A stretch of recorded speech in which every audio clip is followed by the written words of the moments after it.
Hello everyone, welcome back to organize learning channel. अगर आप मेरे चैनल पर नए हैं तो चैनल को सब्सक्राइब करें, वीडियो को एंड तक ज़रूर देखें और अगर आपको वीडियो अच्छी लगे तो वीडियो को लाइक शेयर और कमेंट करें।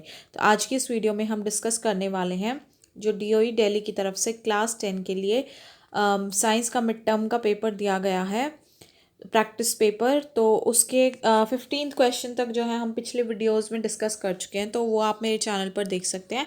तो आज हम डिस्कस करेंगे 16 क्वेश्चन से। तो 16 क्वेश्चन भी असर्शन और रीज़न वाला क्वेश्चन ही है। तो इसमें असर्शन स्टेटमेंट क्या दी गई है, ऑब्जेक्टिव और eyepiece of a telescope has a large aperture. जो ऑब्जेक्टिव या आई पीस होता है एक टेलीस्कोप का, उसका अपर्चर लार्ज होता है। तो ये बिल्कुल सही स्टेटमेंट है।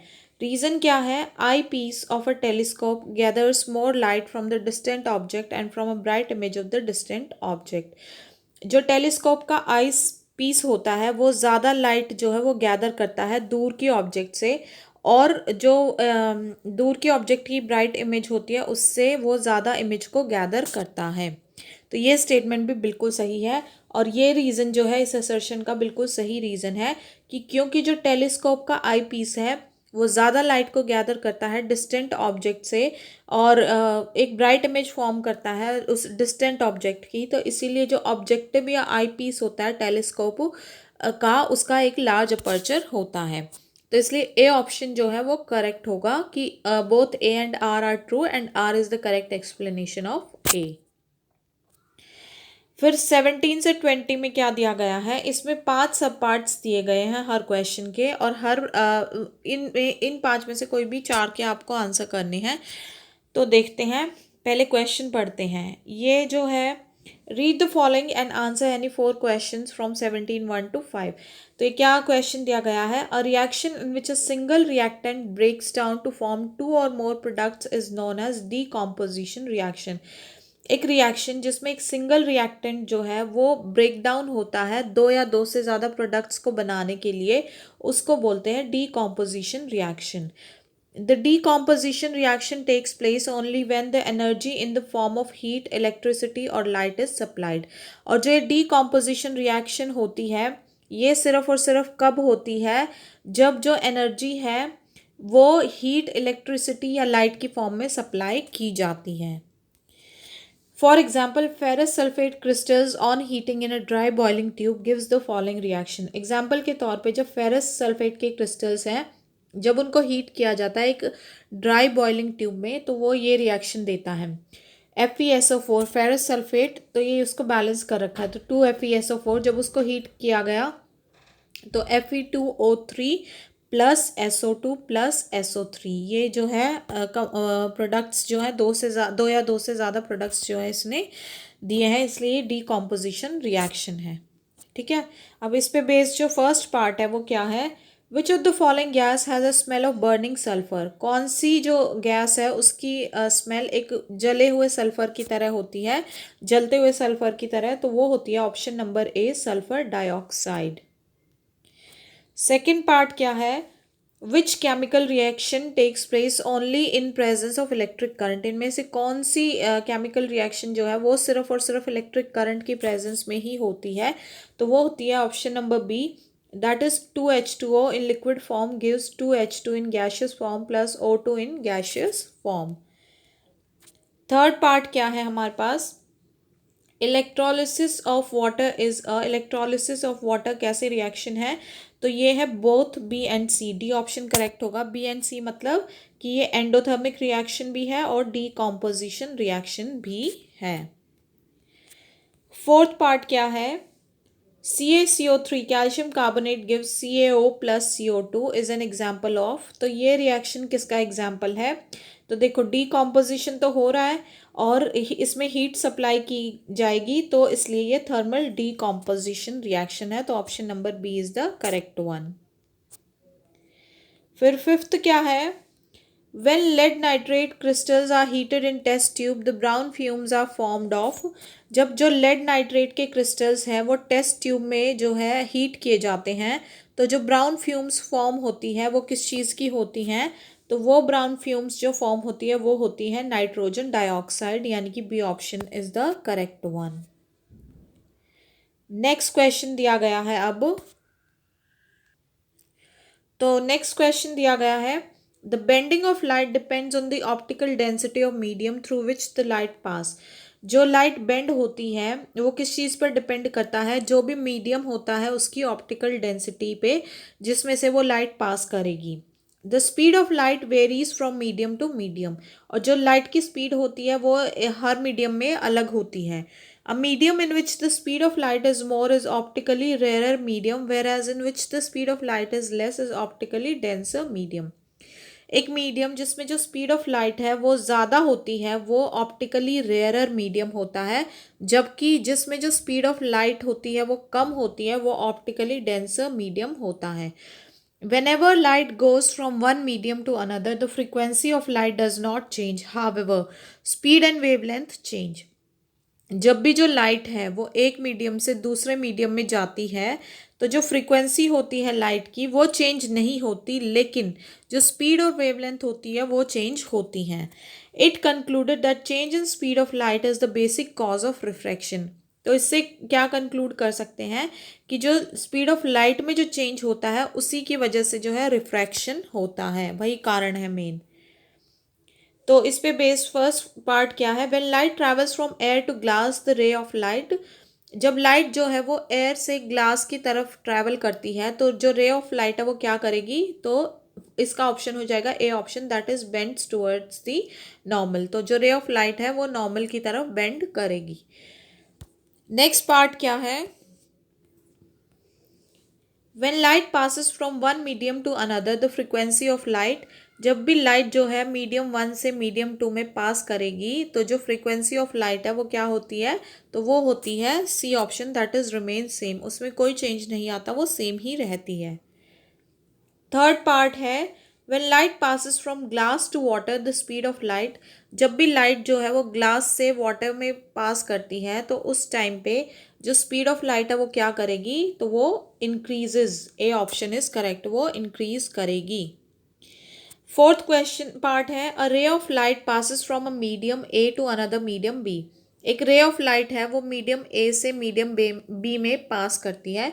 No bending of light occurs if the ray of light hits the boundary of medium be at an angle of. तो कोई भी बेंडिंग नहीं होगी लाइट की अगर जो रे ऑफ लाइट है वो मीडियम बी की बाउंड्री को कितने एंगल पर हिट करेगी, 90 degree, that is B option 90 degree. Fifth part क्या दिया गया है, ये एक फिगर है, a ray of light is pass through different medium A to D as shown in the given picture. A से डी में ये रे ऑफ लाइट जो है वो पास हो रही है, which is true regarding refractive index of the medium. तो रिफ्रैक्टिव इंडेक्स की अगर बात की जाए मीडियम की तो कौन सा इनमें से ट्रू है, तो जो डी का रिफ्रैक्टिव इंडेक्स होगा वो सी वाले के रिफ्रैक्टिव इंडेक्स से कम होगा, तो A option is the correct one. Next question अब क्या दिया गया है, नेक्स्ट क्वेश्चन है, read the following and answer any four questions. Baking powder is used in cooking to make the cake spongy crispy pakora. जो बेकिंग पाउडर है उसका इस्तेमाल कुकिंग में यूज़ होता है, जो हमारे केक होता है उसको स्पंजी बनाने के लिए या पकोड़े को क्रिस्पी बनाने के लिए। Although baking soda also produces CO2 on heating but it is not directly used in cooking because it makes the taste slightly bitter. हालांकि जो बेकिंग सोडा है वो हीट होने पर CO2 भी प्रोड्यूस करता है, लेकिन इसको डायरेक्टली यूज़ नहीं किया जाता कुकिंग में क्योंकि इससे जो टेस्ट है वो थोड़ा हल्का सा कड़वा हो जाता है। Generally mild edible acid is mixed with baking soda to make baking powder. तो जनरली क्या किया जाता है, हल्का सा एडिबल एसिड जो है उसको बेकिंग सोडा के साथ मिक्स किया जाता है जिससे बेकिंग पाउडर बना सके। When baking powder is heated, NaHCO3 decomposes to give CO2 which makes bread and cake soft and spongy। जब भी बेकिंग पाउडर को हीट किया जाता है NaHCO3 के साथ तो ये डीकम्पोज होता है और इससे CO2 रिलीज होती है जिससे जो ब्रेड और केक है वो सॉफ्ट और स्पंजी बनते हैं। Mild edible acid help to remove bitter taste due to formation of sodium tartrate. जो माइल्ड एडिबल एसिड होता है वो हेल्प करता है इस बिटर टेस्ट को रिमूव करने में, जो कड़वा टेस्ट होता है जो सोडियम टार्ट्रेट की वजह से फॉर्म हो जाता है, तो माइल्ड एडिबल एसिड उस बिटर टेस्ट को रिमूव करने में हेल्प करता है। तो ये रिएक्शन होती है NaHCO3 plus mild edible acid gives Na2C4H4O6। ये सोडियम सॉल्ट है इस एसिड का, प्लस H2O प्लस CO2। अब इस पे बेस्ड फर्स्ट पार्ट क्या है, sodium hydrogen carbonate is produced using.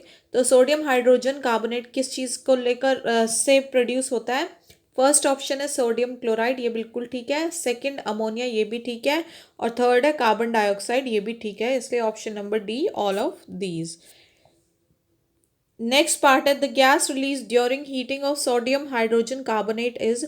जो गैस रिलीज होती है सोडियम हाइड्रोजन कार्बोनेट की हीटिंग के दौरान, तो वो गैस होती है A option carbon dioxide. Third option है the edible acid added to the sodium hydrogen carbonate to make baking powder is. जो एडिबल एसिड जो यूज़ किया जाता है सोडियम हाइड्रोजन कार्बोनेट में ऐड किया जाता है बेकिंग पाउडर बनाने के लिए, तो वो होता है option number A, that is tartaric acid. Fourth option है the nature of sodium hydrogen carbonate solution is. तो जो सोडियम हाइड्रोजन कार्बोनेट सॉल्यूशन का नेचर है वो होता है option number A, that is basic. Fifth part है sodium hydrogen carbonate is use to prepare cake because. तो सोडियम हाइड्रोजन कार्बोनेट का यूज़ इसलिए किया जाता है केक को बनाने के लिए क्योंकि it makes the cake soft and spongy. ये केक को सॉफ्ट और स्पंजी बना देता है। अब नेक्स्ट 20th क्वेश्चन है the amount of ozone in the atmosphere begin to drop sharply in the 1980s। जो ओजोन का अमाउंट था एटमॉस्फेयर में वो 1980s में शार्पली ड्रॉप करना स्टार्ट किया।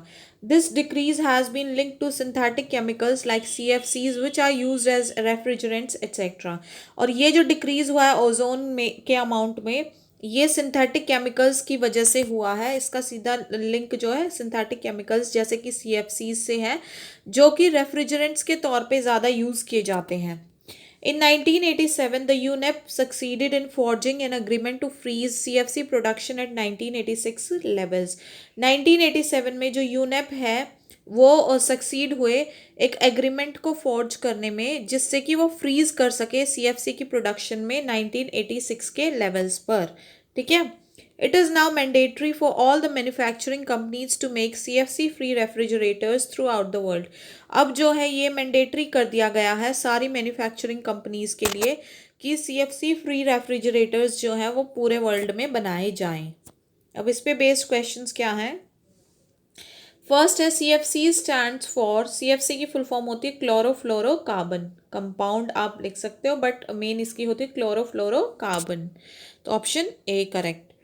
सेकंड है single use plastics is harmful because. Single use plastic किस लिए हार्मफुल होते हैं, बिकॉज पहला है it promotes water borne diseases, कि ये जो पानी में से पैदा होने वाली डिजीजेस हैं उनको प्रमोट करते हैं, ये सही है।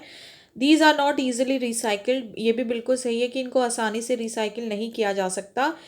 And these are not biodegradable, और ये बायोडिग्रेडेबल भी नहीं होते हैं, तो ये भी सही है। इसलिए option number D, that is all of the above is correct.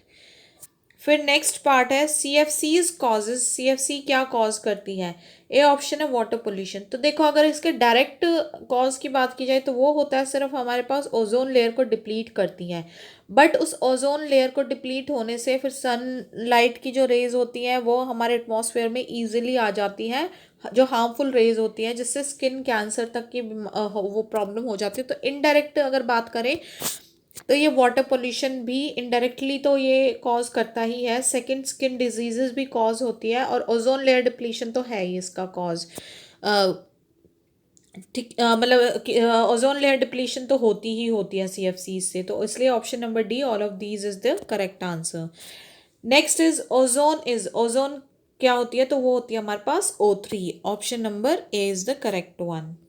और फिफ्थ पार्ट क्या है, which is not true about ozone. Ozone के बारे में इनमें से क्या ठीक नहीं है, that option number A, it is a poisonous gas, कि एक जहरीली गैस है। जहरीली नहीं कह सकते हम इसको, बट हाँ कलरलेस गैस ज़रूर है ये। और ये ओजोन जो है वो हमारी अर्थ को जो है UV रेज जो होती है सन की, उनके अगेंस्ट हमारी अर्थ के एटमॉस्फेयर को प्रोटेक्ट करती है। और जो स्किन कैंसर है वो अगर ओजोन लेयर डिप्लीट हो जाती है तो वो क्या कर सकती है, स्किन कैंसर जो है ह्यूमन बींग्स में डिप्लीशन के बाद वो हो सकता है, ठीक है, अगर ओजोन लेयर डिप्लीट होती है तो नॉट ट्रू ये हो जाएगा कि ये पॉइजनस गैस नहीं होती है, it is not a poisonous gas, तो A option is the correct one. Sorry बेटा, इसका जो आंसर है फिफ्थ का, ये पूछा गया which is not true about ozone. Ozone depletion नहीं पूछा गया है, ओजोन के बारे में पूछा गया। तो ओजोन गैस जो है वो स्किन कैंसर कॉज नहीं करती है, बल्कि उसका डिप्लीशन, ओजोन डिप्लीट होएगी यानी अर्थ का जो एटमॉस्फेयर है उसकी जो लेयर है वो हल्की हो जाएगी, जिसकी वजह से जो सन की यूवी रेज है वो इजीली एंटर कर सकती हैं हमारे एटमॉस्फेयर में, जिससे उन रेस से जो है वो कैंसर हो सकता है स्किन का। बट ओजोन जो गैस है वो कैंसर कॉज नहीं करती है, बट हाँ it is a poisonous, poisonous as in ये टॉक्सिक गैस है। तो ए ऑप्शन तो करेक्ट होगा, बी भी करेक्ट है कि ये कलरलेस गैस है और ये हमारी अर्थ के सरफेस को शील्ड भी प्रोवाइड करती है जो सन की यूवी रेज है उनसे।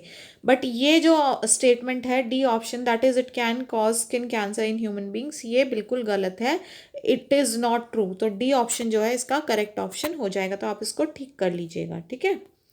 तो अब हम सेक्शन ए हमारा यहाँ तक कंप्लीट हो चुका है। तो जो सेक्शन बी है वो हम नेक्स्ट वीडियो में डिस्कस करेंगे। तो आशा है कि आपको आज की ये वीडियो समझ में आई होगी।